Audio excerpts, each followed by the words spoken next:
Praise God, hallelujah. Muli po, magandang gabi po sa ating lahat. Pinagpalang umaga naman po kung nandyan kayo sa lugar na kung saan ay umaga, tanghali man ay ganun din po ang aking pagbati.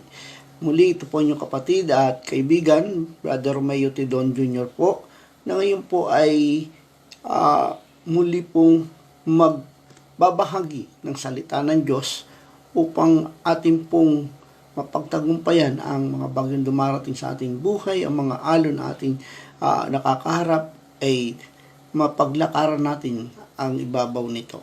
Mga kapatid, bigyan po natin ng daan ang pagbasa sa salita po ng Diyos ayon po sa aklat ni Mateo, Kabanata 16, talata 25 hanggang sa mga sumusunod na talata. Ang sabi po rito, samantalang ang bangka ay nasa laot na, ngunit sinasalpok ito ng mga alon dahil pasalungat ito sa hangin. Kinalabutan sa takot ang mga lagad nang makita nilang may lumalakad sa ibabaw ng tubig. Multo, sigaw nila. Ngunit nagsalita agad si Jesus at sinabi sa kanila, huwag kayong matakot, ako ito. Sinabi ni Pedro, Panginoon, kung talagang ikaw nga yan, hayaan mong ako'y pumunta sa inyong kinaroonan diyan sa ibabaw ng tubig. Sumagot siya, halika. Mula sa bangka ay lumakad si Pedro sa ibabaw ng tubig papunta kay Jesus. Ngunit nang mapansin niya na malakas ang hangin, siya'y natakot at nagsimulang lumubog. Panginoon, sagipin ninyo ako, sigaw niya. Agad siyang inabot ni Jesus. Bakit ka nag-alinlangan? Napakaliit ng iyong pananampalataya, sabi niya kay Pedro. At sinamba siya ng mga nasa bangka, tunay nga pong kayo ang anak ng Diyos, sabi nila. Amang banal, Diyos na makapangyarihan sa lahat na nasa langit, muli po maraming salamat sa iyong kabutihan, kadakilaan na patuloy mong pinapadama at pinamamalas sa buhay ng bawat isa sa amin. Tunay nga o Diyos, kailanman ay hindi mapapantayan ang iyong kadakilaan sa aming buhay. Muli po sa oras nito, sa aming pagdulog ang kinamin, ang paglilinis ng iyong banal na dugo sa aming mga karumihan. Hayaan mo po, Ama, na ang pinakamalit na bahagi ng aming karumihan sa aming pagkatao ay maparam sa pamamagitan ng banal na dugo ng aming Panginoong Kristo na natigis sa banal na Kalbaryo. Upang sa ganun, O Diyos, ay patuloy kaming malayang makadulog sa iyong kabanal-banalang trono at malayang masambit ng aming labi ang iyong maringal at banal na pangalan. Ama, patuloy na pinagkakatiwala ang susunod na mga sandali na kung saan ay amin pong pagninilayan ay yung mga salita. Itulot mong ito ay maunawa namin ayon sa iyong kalooban. Bigyan po kami ng karunungan nagmumula sa iyo. Ang lahat pong ito, O Diyos, sa iyo namin maingat na binabalik na may pagpapasalamat sa tanging pangalan ng aming Panginoong Kristo. Amen and amen. Praise God, hallelujah. Dito po sa ating binasa sa Matthew chapter 14, ito po ay isang pangyayari na naganap sa mga alagad ng Panginoon nung sila'y kasama pa ng ating Panginoong Kristo sa 3 taong public ministry ng ating Diyos na buhay. Sila po ay naka-encounter ng malalaking alon, malakas na hangin, na nagdulot sa kanila ng matinding takot sapagkat sila ay papunta sa kabilang ibayo na upang sa ganun ay sila ay makapagpahinga doon dahil sa marami na rin silang ginampanan, no, na paglilingkod sa Panginoon. Kaya nung sila po ay pupunta doon, ay naka-encounter sila ng mga alon. Alala ko po mga kapatid, no, share ko lang po muna nung ako po ay madestino sa isang lugar sa Palawan at ito po yung Cuyo, Palawan. At nung ako po ay papunta doon, ang sinakyan ko po ay hindi po barko at hindi rin po yung eroplanong malaki, kundi isang maliit na eroplano na ang sakay ay 6 lang. Ang tawag nila po dyan ay Piper plane, no? Piper plane. Bali, nagkataon na ang sakay lamang po noon, ako at saka ang piloto. Halos 2 oras lang po ang biyahe mula sa domestic airport hanggang doon po sa Cuyo, Palawan. Nang lumilipad na po ang Piper plane, habang tumataas po siya, medyo nagkaroon din po ako ng takot kasi first time ko po yung sumakay ng Piper plane o eroplano mamaliit. Sa biro ko nga sa piloto kung may barko na lang ako Sabi niya, bakit? Kasi ano man ang mangyari, kahit paano, marunong akong lumangoy. Dito sa sa aeroplanong ito, pagka hindi ako marunong lumipad, natawa rin po siya. Pero nung habang lumalayo na yung nililipad ng eroplano, unti-unti na po nawawala yung takot sa dibdib, sa puso ko. Lalo na po pag tumitingin ako sa baba, at nakikita ko po ang kagandahan, no, ng pagkalika ng Diyos sa mundo. Dahil yung una naming nadaanan ay talagang mga halaman, mga pananim na napakalawak, na maganda sa paningin, na nag-aalis ng takot at pangamba. Nung nasa dagat na po nung nadadaanan na po namin yung dagat, no, halos ako puro dagat na wala na akong makita may makita man akong maliliit na, may makita man akong mga isla maliliit lang, pero yung sa dinadaanan ay talagang napakalaking dagat.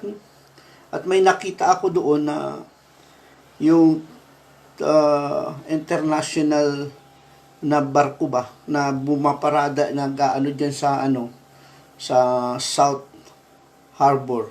Ang mga barkong nakahimpil kasi dyan, mga kapatid, yung mga international ship o international shipping o mga barko na mabiyahe sa iba't ibang lugar, malayong lugar sa buong mundo.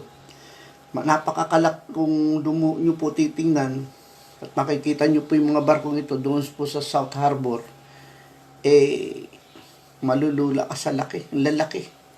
Pero nung nandun na po sa gitna ng dagat, nakita ko po yung barkong ito.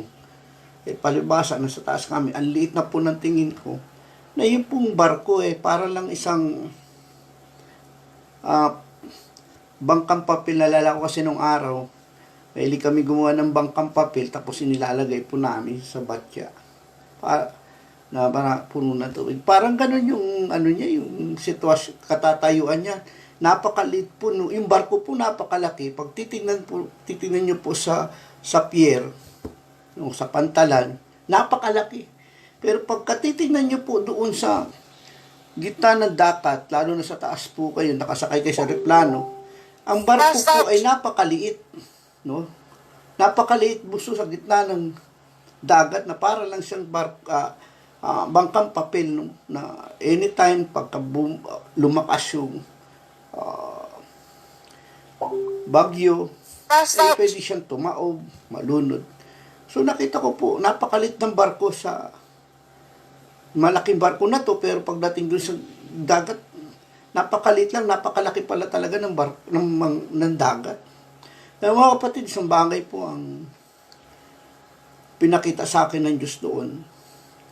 Bagamat napakalaki ng barko, higit pa rin palang malaki ang dagat. Subalit, malaki man ang dagat, higit pa rin malaki ang mapaghimalang kamay ng ating Diyos na buhay. So yun po yung nagbibigay sa akin o nag-aalis sa akin takot po yung mga bahay, napakalaki po ng kamay ng Panginoon. Nang kami po ay dumating po sa Kuyo, talaga na pong bless na bless ako dyan sa Kuyo.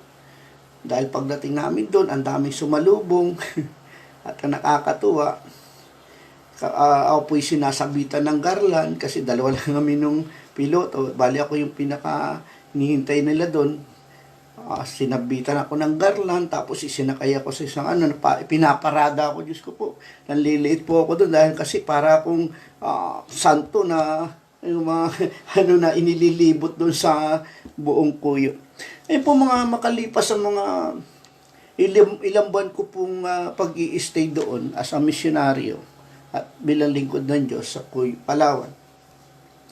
Meron pong dumating sa aking invitation galing po sa kabilang isla, at ito naman pong isang ito ay yung Agutaya, na sa susunod na linggo po ay merong gaganaping anibersaryo ng gawain sa lugar ng Agutaya.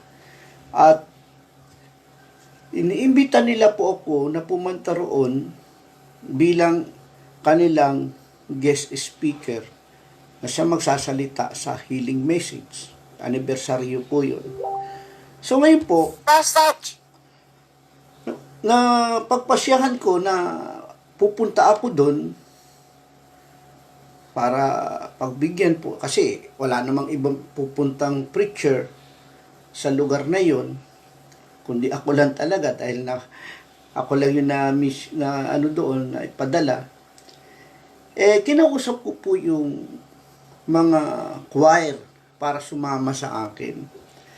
Nagulat po ako sa reaction ng mga choir nang sabihin ko na kami ay pupunta sa anniversary para sila po yung kakanta sa healing song.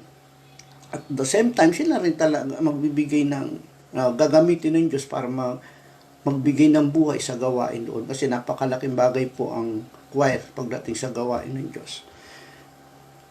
Yun nga po, nagulat ako nang sabihin ko sa kanila yung pagpunta roon. Nakita ko yung takot sa kanila, na parang ayaw nilang sumama. Pero alam niyo, sabi ko sa kanila, hindi lamang pag-awit ang gawain ng isang mga awit. Lingkod tayo ng Diyos. Bagamat ikaw ay may talent sa pag-awit, hindi nangangahulugan na hanggang dito ka lang sa sa lugar na ito. Kailangan tayo doon sa lugar na yon, sabi ko sa kanila, sapagkat tayo ay inuutusan ng Diyos, Mark chapter 16, na humayo at ipahayag ang mabuting balita. Kung di tayo hahayo doon, paano natin maihahayag ang mabuting balita?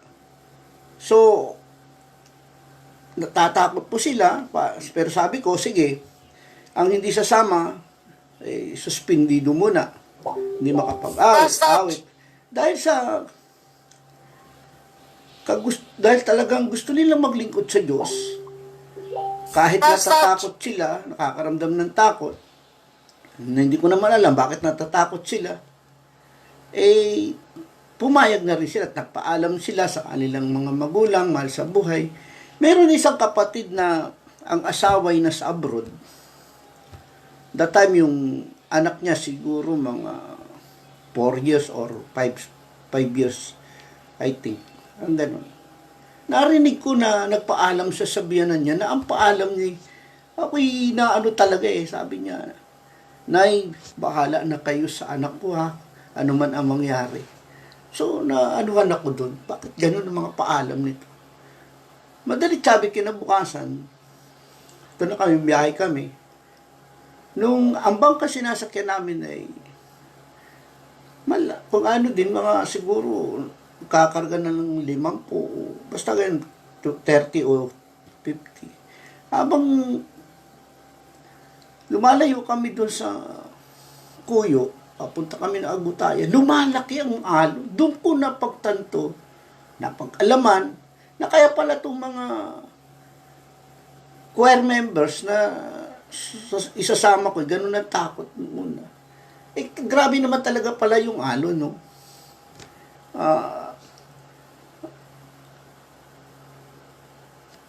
Doon po ako naka-encounter ng alon na gabundok po. pagka tumaas po yung alon na ganyan, taas din yung bangka sinasakyan namin, tapos bababa ng ganyan, talaga namang grabe. Kasama ko pa nga pala noon si naalala ko po, si Brother Manny de la Cruz. That time siya po'y pupunta doon sa lugar ng kanyang mapapangasawa na ngayon asawa niya, paakyat po ng ligaw or ano na yun po, para magpakasal.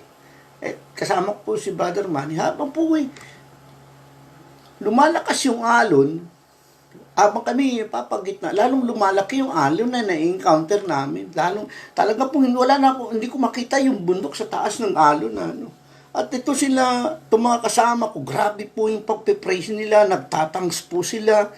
Napansin ko po mga kapatid na yung mga taga ron mismo sa Agutaya na nakasakay namin doon sa bangka, relax lang. Hindi sila nababahala, hindi sila natatakot. Sabi ko, natural lang sa kanila ang mga alon na ganito kalalaki. So, sabi ko, Lord, bahala na kayo. Doon ko naalala mga kapatid na ang Diyos ay kailanman ay hindi magpapabaya sa atin. Habang kami po'y lumalapit sa isla, napansin ko na lalong lumalakas yung alon na bumabayo sa amin, tinutulak kami pabalik. Ganun pala yun. Ang alon pala, mas malakas yung impact pag malapit ka na dun sa isla. Alam niyo po ang binigay sa akin ng Diyos. Kapag lumalakas yung pagsubok na dumarating sa atin, yung malalakas na alon ng problema na encounter natin. Nangangahulugan lang yan na talagang malapit tayo sa paghahari ng Diyos pumasok po itong na ito, nung paksang ito, pinaksa ko rin po ito doon sa lugar na yun, itong ginamit kong healing message nung ako po ay magsalita doon, na tulad ni Pedro, pwede rin po tayong lumakad sa ibabaw ng tubig o alon na ang along ito yung mga problema na ating nakaka-encounter sa panahon ito.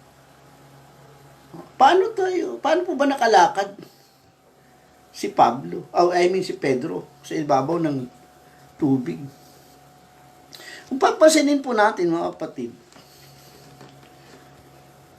may mga pagkakataon na kaya siguro mas malalaking problema ang ating na-encounter. Ito kasing mga alagad,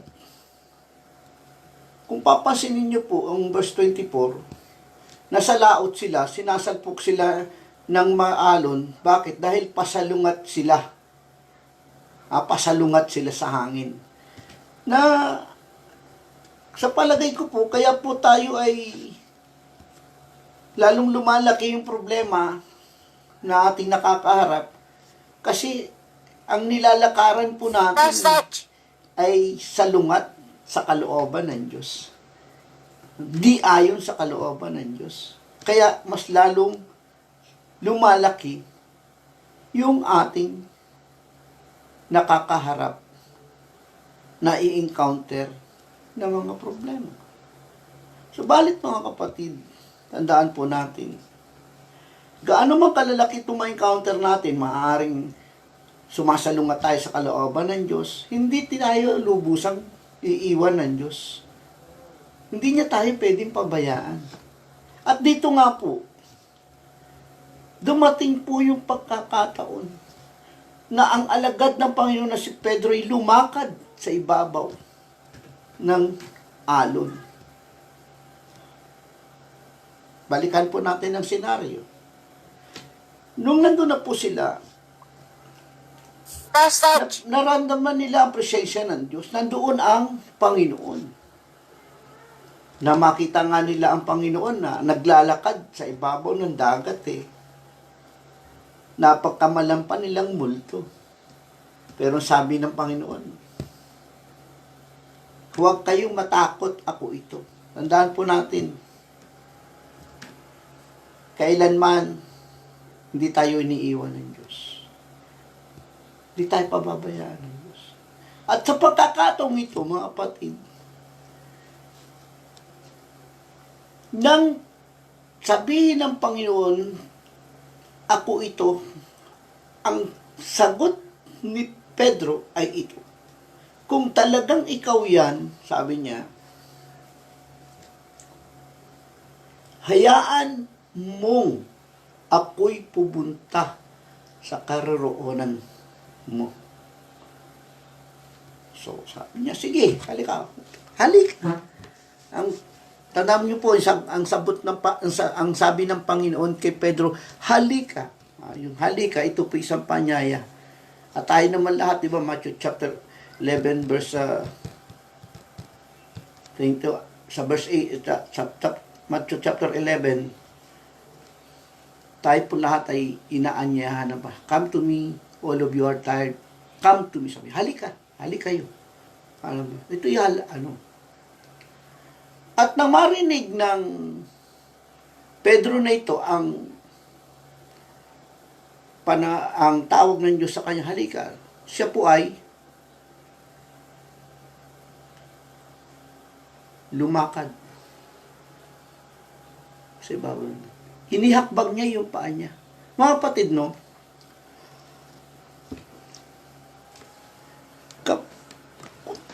Kung inyo pong pagninilayang mabuti, yung bangka, iniwan ni Pedro. Alam niyo po, pag sa mga mangingisda, ang bangka ay napakahalaga. Bakit? Kasi doon po nakasalalay ang kanilang buhay. No? Doon nakasalalay ang kanilang kaligtasan sa malalaking bagyo o ano pa man na makakaharap rin. Pero iniwan po ni Pedro ang bangka at sumunod o humakbang patungo sa Panginoon. At palibasa, ang kanyang focus ay naroon lamang sa Panginoon, nakalakad siya sa ibabaw ng dagat. Mga kapatid ko kay Kristo Jesus, kung iiwan po natin ang lahat ng bagay sa ating buhay at tayo po ay lalakad, no, patungo sa Panginoon at ang tanging focus natin ay nasa Panginoon lamang, eh makakalakad po tayo sa ibabaw ng ating mga problema. Just look unto Jesus. Ang ating pong pananaw, ang ating paningin, ay i-focus lang po natin, itutok natin sa ating Panginoon. At pagka ganyan ang ginawa natin, tulad ni Pedro, habang siya po ay nakatutok lamang ang kanyang paningin sa Panginoon, nakakalakad po siya sa ibabaw ng dagat. Subalit, nang lumakas ang hangin, ano nangyari? Natakot siya. Minsan ganyan, pag lumalakas na yung mga problema na ating na-encounter, natatakot na tayo. Bakit? Kasi ang tinitingnan natin, yung pwedeng maging epekto nito. Ano nangyari kay Pedro? Lumalakad na siya dahil nakatingin nga siya sa Panginoon. Pero yung kanyang paningin ay ibinaling niya doon sa na-encounter niya, ibinaling niya yung paningin niya sa malaking alon na nangyari. Natalo siya ng takot at unti-unting lumubog. Dapat po nating iaalis ang ating focus sa Lord, para hindi manaig ang takot sa atin. At tingnan niyo po nangyari. Si Pedro po ay lumubog. At sumigaw po siya. Tingnan niyo po Si Pedro po ay mangingisda. Professional fisherman po siya. At wala pong mangingisda na hindi marunong lumangoy. Pero sa pagkakataong iyon, na ang kanyang puso ay napuno ng takot, yung kanyang nalalaman, hindi niya po na gamit. Mga kapatid, ito po ang wag nating iaalis sa ating isipan. Kahit mayroon kang alam, kapag ka natalo ka ng takot, hindi mo magagamit yan. Kahit magaling ka na sa martial arts, may mga magagaling sa martial arts, no? Marunong sa martial arts, sa mga karate ba ganyan? Yung pagtatanggol sa sarili. Pero hindi nila nagagamit ito kapag naunahan sila ng takot. Tandaan nyo, pag naunahan tayo ng takot, anuman ang ating alam, kahit sa pag-apply sa trabaho, sa anuman ang ano mo, pag naunahan ka ng takot, wala. Hindi ka makakalakad sa mga bagay na gusto mong puntahan. So, naunahan po siya ng takot. Kaya yung pagiging professional fisherman niya, hindi niya nagamit. Hindi niya nagamit yung kaalaman niya sa paglangoy. Tandaan niyo po, kapag inalis natin ang ating paningin sa Diyos, tiyak, ang makikita natin, yung malalaking problema, na magdudulot sa atin ng takot, na maaring ilubog ka ng problema mo dahil sa takot. Subalit, ang Pedrong ito, bagamat takot, hindi naman nawala sa kanyang isipan ang paghingi ng tulong sa Diyos. Ang sabi po rito, nung sa palubog na, sagipin ninyo ako, sabi nito. Kapatid, ano ibig sabihin nito? Bagamat nakaramdam na matinding takot, hindi niya pa rin kalimutang humingi ng tulong sa Kanya. Sabi niya, sagipin mo ko. Kapatid, dapat ganyan po tayo. In times of troubles, in times of trials, at kung tayo po ay nakakaranas ng fear and anxiety, takot at pangamba, just call unto Jesus. Tumawag ka sa Panginoon. Walang taong tumawag sa Panginoon na hindi dinirinig ng Panginoon. Kaya dapat, sa oras na ikaw ay nakakaramdam ng matitinding pagsubok, kapatid, tumawag ka sa Diyos. At ang Diyos natin ay tapat sa Kanyang pangako. Hindi Kanya iiwan, hindi Kanya pababayaan. Kaya sabi niya sa sumunod na verse, agad siyang inabot ni Jesus. No? Agad inabot. Ibig sabihin, kapatid, pagtatawag ka sa Diyos, at talagang ang pagtawag mo sa Panginoon ay naroon sa puso mo. At ibig sabihin nun, ang tiwala mo ay nasa Kanya. Talagang binabalik mo ang pagtitiwala mo sa Kanya. Naniniwala ka, nagtitiwala ka, na walang ibang tutulong sa iyo kung maliban sa Kanya. Kapatid, agad siyang tinulungan. Agad siyang tinulungan ng Panginoon. Inabot siya ng Panginoon. Kapatid, ito po ang napakagandang dapat na inaabot ng Diyos yung mga taong nangangailangan ng Kanyang tulong. Pag inabot, ibig sabihin, siya yung humahawak. At pag ang Diyos ang humawak sa atin, hindi Kanya bibitawan. Iba kasi yung tayong humawak kaysa Diyos ang humawak sa atin. Kapatid, ako po sa maikling pag ninilay natin ang salitang ito, naniniwala na muling lumakas ang inyong pananampalataya. Lalo sa panahong ito na sabi nila pandemic. Parang ito yung isa sa malaking bagyo na kinakaharap ng mga mananampalataya sa panahong ito. Kapatid, wag po tayo titingin sa problema. Ang tingnan po natin, si Kristo na sa atin ay laging nakaantabay, nakaalalay, ang banal na Espiritu nandyan lang, di tayo niiwan. Amen. Magandang gabi po, magandang umaga, magandang tanghali sa inyo lahat. At bago tayo dumako sa maikling panalangin, pakinggan niyo po muna ang awiting ito.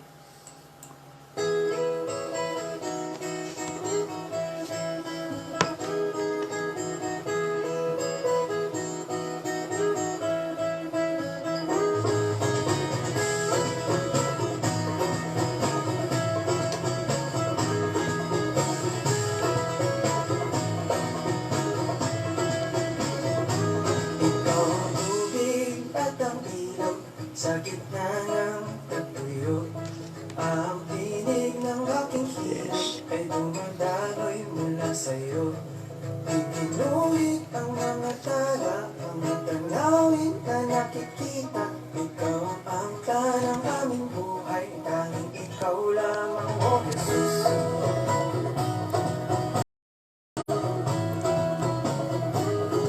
Okay namin na nangyayari na panghinaan na nanamdamin. Ngunit pag-ibig ang nagpalaya at aking takot ay nawala na.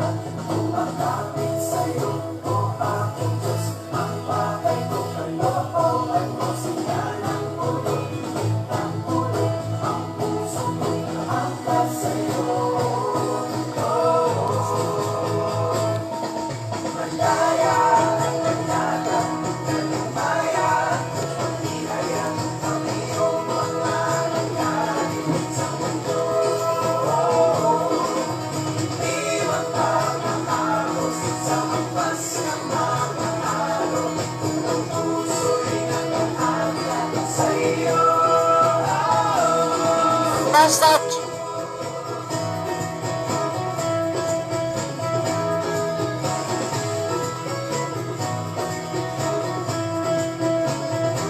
Kaya ako ay nagpupuri sa kabila ng kabalisahan, pagkat akin ang naranasan ang tunay ng kapayapaan.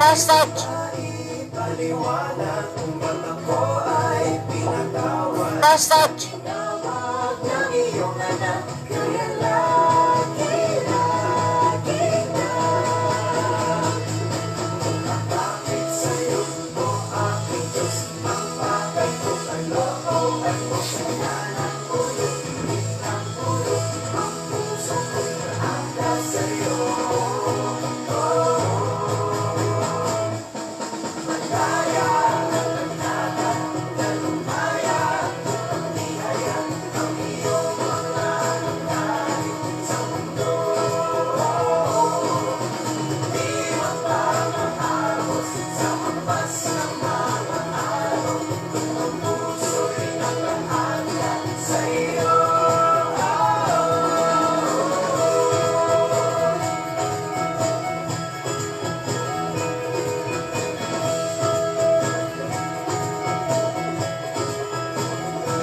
Tuminda sa galak, ako'y tinawag na anak ng may kapal.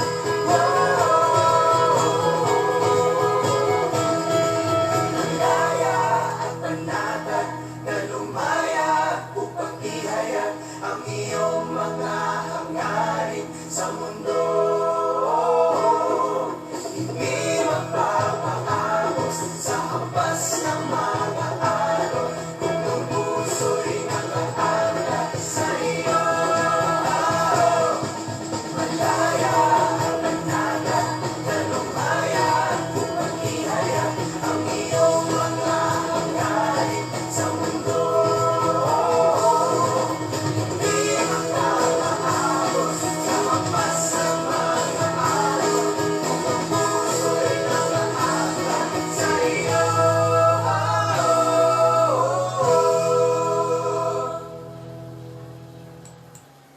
Praise God, hallelujah. Hallelujah. Tunay na napakabuti mo, Panginoon. Salamat sa iyong mga salita. Mga kapatid, dadako po tayo sa panalangin. Sama po natin ang ating mga kapatid na ngayon po ay nakaantabay sa live stream na ito. Sina Brother Marlong Baikyong Henry Piñaranda, Kestrel Mendiola, at ganun din po mga kapatid natin na nakaririnig ng munting tinig na ito na maaring ngayon ay maraming ding problema o pagsubok na kinakaharap. Maaring ang kanyang kinalalagyan niya hanggang leeg na, walit sa panalangin at sama-samang panalangin, aabutin ng Diyos yan upang makaahon sa mga pagsubok na kanyang kinakarap.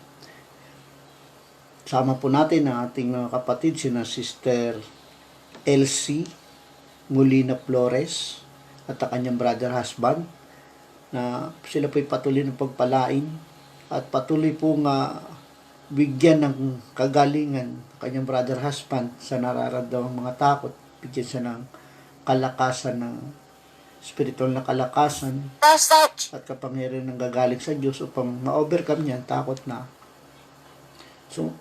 sumasalakay sa kanyang pagkatao. Ganon din po mga kapatid natin sa Tugigaraw, sina Sister Dora Molina, si Nanay Nora, at kanyang brother husband, Tate Edwin. Patuloy po silang pagpalain. Ang mga kapatid po natin sa iba't ibang lugar, sa iba't ibang bayan, sa Palawan, sa Cuyo, sa Puerto Princesa, yan, sa Agutaya, lahat po natin mga kapatid. Yan, sa Tugigaraw, Isabela, Davao, Cebu, lahat po, mag-isa ibang bansa. Mga kapatid natin dyan sa malayong lugar na nagtatrabaho sa Middle East, hindi nila kapiling ang kanilang mga mahal sa buhay at maaring nakakaharap din sila ng iba't ibang pagsubok. Lord God, patuloy namin tinataas sa mga kapatid namin ito. Lahat po ng nakakarinig ng tinig nito, Ama, kung sino man ang may mga problema, na tila bagang sila'y palubog na, hanggang liig na ang kanilang mga problema, subalit naniniwala kami, Ikaw ang Diyos na napakabuti. Ikaw ang Diyos na kailanman na hindi nagpapabaya. Aabutin mo sila na yung mapaghimalang kamay upang makaahon sa hirap na kanilang dinadanas dahil sa mga pagsubok na gawa ng kaaway. Panginoon, pagpalain mo rin po ang mga kapatid namin, kapatiran ng Alpha Kaparo, mula po sa pinakamataas posisyon,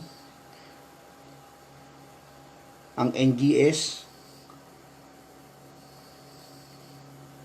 Brother Joey de Ocampo, meron din po si Tatay Rolly, palain po, Tatay Obet, Panginoon. Patuloy po siyang bigyan ng lakas, physical at spiritual. Lahat po ng mga kapatid namin, lalo na po mga kapatiran namin sa iglesia, sa aming pananampalataya, Lord God, na sa iyo naniniwala sa iyo Ama, naniniwala sa iyo Holy Spirit at sa iyong anak, Lord God. Palain mo po ang bawat isa sa amin, sa pangalan ni Jesus. Amen. Amen. Muli po, magandang araw sa inyong lahat. Muli, ang inyong kaibigan at kapatid, ka-prayer partner, Brother Romeo Tidon Jr. God bless us all. Hanggang sa muli.